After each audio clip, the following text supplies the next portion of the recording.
Hi guys, and welcome to today's very special video. Every year that comes, there are games that we are both excited for but ultimately nervous for, whether that be considering the previous versions, Battlefield 2, or the way the developer is, EA. We get nervous, Bethesda. But today is the list of games we are both really excited for and really nervous for. Firstly, Rage 2. Rage is an upcoming first-person shooter that is being developed by Avalanche Studios in conjunction with ID Software and published by Bethesda Softworks. The game is a colourful sequel to the Rage 2010 game. The game is set to be released on Xbox, PlayStation and PC on May 14th, 2019, and players assume the control of Ranger Walker, who is free to explore the post-apocalyptic open world. Players are given control over some of Walker's attributes, such as gender, skills and clothing, and Walker is able to wield various firearms and tools to fight his enemy. Now, Rage 2 developers have announced recently that there will be no form of loot boxes, but that doesn't mean there won't be microtransactions. And in a recent interview, the German language publication GameStar creative director Tim Willits was quick to address this by saying, this is a direct quote, "We can say for sure that this game will not have any loot boxes, and that we have a novel approach. You buy the game and you play it. Firstly, if this is true, I want to applaud this man for saying it. I want to buy him a beer, because it's about time someone in the gaming industry stood up and said it." So, why are we nervous? This all sounds really good. Well, as we said earlier, it's being published by Bethesda, and if you haven't been around or you've been asleep since last year, all I'm going to say is Fallout 76 is reason enough to be worried. Maybe with everything going on, this Bethesda will have learnt their lesson and not cock it up in another one of their franchises in the modern gaming world, but maybe they will. Let's just hope they don't cock up Doom either. Next on the list is Anthem. Do you guys remember games like Mass Effect, Dragon Age and Knights of the Old Republic? Well, that trio of awesome blockbusters came from the minds of EA's BioWare, and their latest attempt to create the next greatest game is Anthem. This is an all-new action RPG, similar to Destiny. Anthem is played purely online and focuses on the players grouping up to collectively take on missions. Now, being honest, we've seen the trailers and the gameplay, and it looks amazing, it looks gorgeous and thrilling.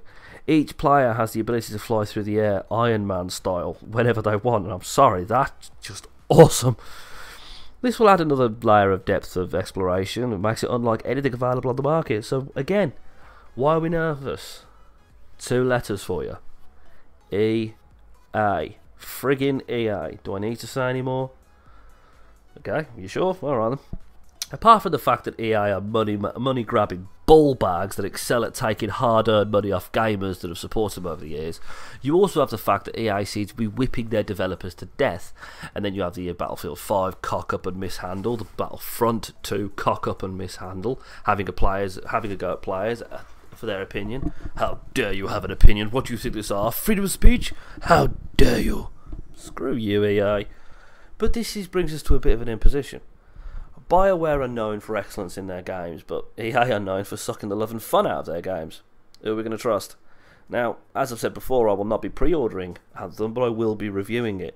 And I'm sorry, but I'm going to be reviewing it hard. Anything wrong with that game, and I'm going to come down it like a ton of bricks. It's the only way EA are going to learn. Next up on the list is Jedi Fallen Order. As we said in the previous video of top 10 most anticipated games of 2019, we are hardcore Star Wars fans, and any excuse to play either with a Jedi or a Sith is mostly appreciated. Now, this game will be a sprawling third-person game from the makers of Titanfall Respawn.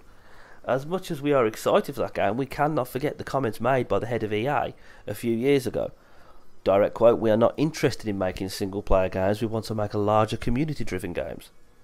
Alarm bells, anyone? If you remember a few years ago when Visceral Games was taken over by the evil empire, EA, they cancelled that excellent looking Star Wars game that Visceral were developing. Then they closed Visceral down, took all the assets off that game and gave it to another developer, which again last week they cancelled. All because it was a single player game. Now, it's hard to say at this point if the game will be good, and you can guarantee I will be reviewing the shit out of that when it comes out. But again, knowing EA, it'll be a £60 game and then another additional £60 to get the rest of the game, or another £30 just to get good at the game. What happened to the days of of the old Star Wars, pandemic Star Wars Battlefront 2? That game had everything. Why are DICE and all the other developers so afraid of copying Pandemic's homework? I don't get it. Next up, Skull and Bones.